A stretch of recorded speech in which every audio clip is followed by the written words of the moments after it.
If you want to make your chin-ups and your dips more challenging, this belt by DMoose is awesome. And I'm going to show you two different ways to use it because it might come in really handy depending on where or how you're using this.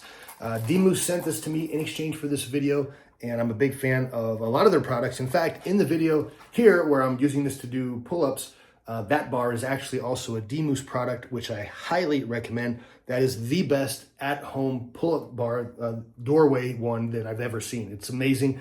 It holds all my weight. I'm like 220, and you can hang weight, and it still supports it, and that thing is higher than most, super comfortable.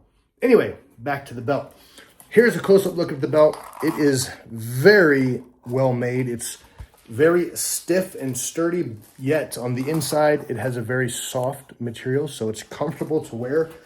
It is a long chain, and it's got clips here, so you can easily clip it on either end of the belt. Now, generally, when you see people use these, the way they do it is they'll put this around their waist, they put this through a plate, and then clip it on.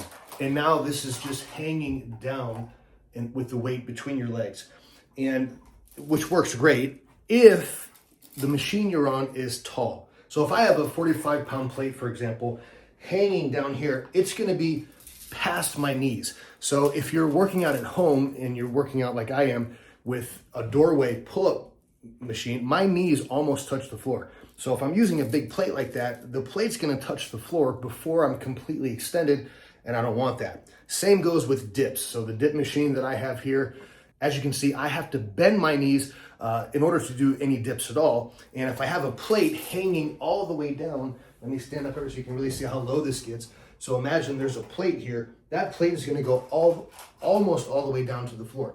So this is the fix that I do. So sometimes I will use it like this. If I need some slack in the chain, you can always wrap this twice around the plate.